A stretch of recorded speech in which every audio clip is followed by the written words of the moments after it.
You don't look like a millionaire. I'm a casual millionaire from Texas. You look Frank, like a farmer. I got the whole thing worked out. Now listen to me. Wait a second. If you've ever seen a single episode of It's Always Sunny in Philadelphia, then I'm sure you'll agree these are not people we should look up to as mentors. And so me trying to say the gang can teach us how to get rich would just be foolish and irresponsible. Well, first of all, through YouTube, all things are possible, so jot that down. But hear me out, I actually do believe that each of the gang have some millionaire traits that we can all try to apply when it comes to making more money and living a more successful life. The problem is simply that the gang apply those traits in all the wrong ways to all the wrong activities. Pyramid scheme and a timeshare? We're diversifying our portfolio. And so in this video, we're going to look at one key lesson we can take from each of the main characters and successfully apply to our own lives to make more money. Because when you combine all of these lessons we're going to talk about together, which none of the characters in the show ever manage, well, that's when you actually will skyrocket your chances of becoming rich. Let's start with Charlie. What is this word spa? I feel like you're starting to say a word and you're not finishing it. Are you trying to say spaghetti? Are you taking me for a spaghetti day? The millionaire trait Charlie possesses is persistence. The most common example of this we see is his relentless pursuit of the waitress, the love of his life, who views him as a stalker. I am so done with this. You need to stop stalking me.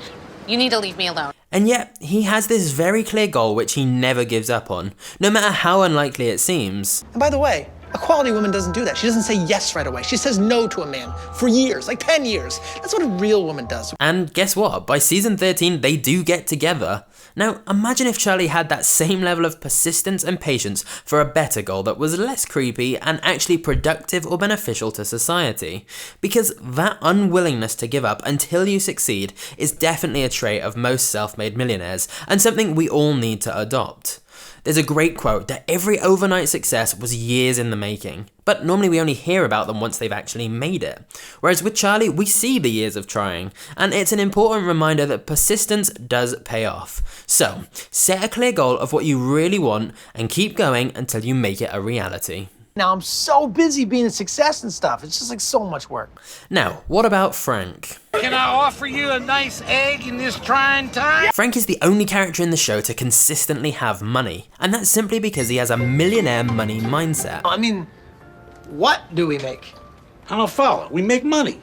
No, I know we make, I mean, what do we create? We create wealth. Okay, well, what do I mean by this? Well, there's two components, and the first is that he actively seeks money out by constantly looking for opportunities and unusual ways to make money outside of a standard job. Tell me more about this crow team. Because whereas the average person has one stream of income, their job, the average millionaire has 7 streams of income, many of which are making them money without actively doing much work, like investments in businesses, stocks, and real estate. And you're probably about to say, yeah, but I don't have money to invest in things like that. Well, this is where the second component of this money mindset comes in. Because as Frank demonstrates, the rich spend most of their money on assets that will make them more money, and spend as little as possible on liabilities that cost them money. I canceled that shit when you were 9. What, dude, you canceled our insurance policy? What, am I gonna carry that burden around? This is a really key difference to what most of us do. Most people spend all of their money on liabilities. Even when they start earning more money because they get a raise or something, they immediately just start buying fancier liabilities, a nicer car, designer clothes. This is the living paycheck to paycheck mentality, because all of your income is spent on liabilities, and so you are constantly dependent on trading your time for money in a job. So, what's the answer? Like Frank, start living by the quote, think like a millionaire, hustle like you're broke.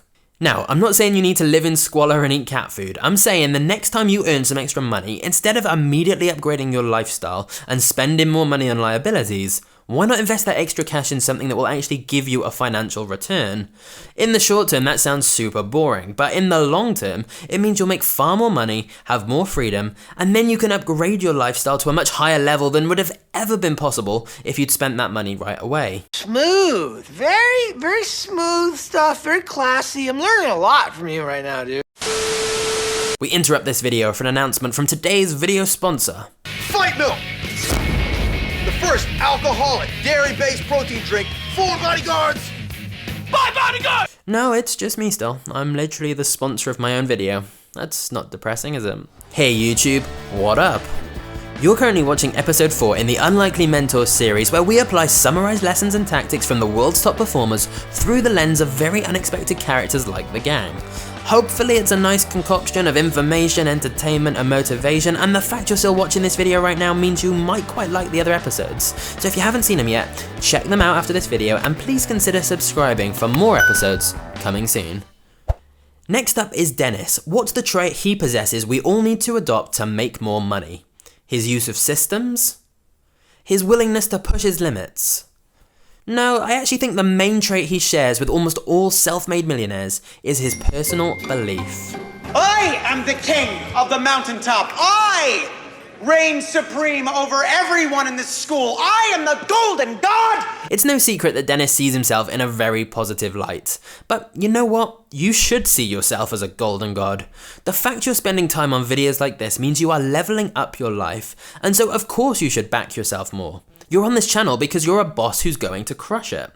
Where Dennis goes wrong is his confidence is all external, it's arrogant.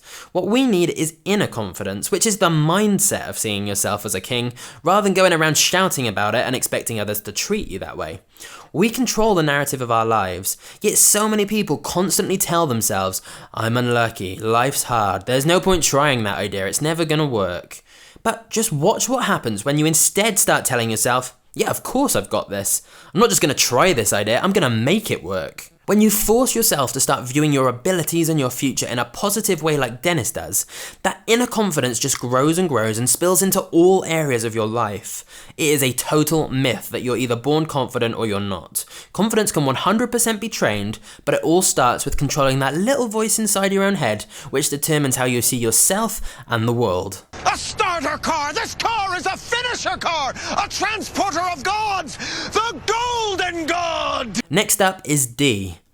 Credit where it's due, despite all the abuse, Dee really holds her own, and most of the time just brushes off the comments from the rest of the gang. Shut up, bird. She has definitely developed a thick skin. Now, I find the term haters kinda cringy.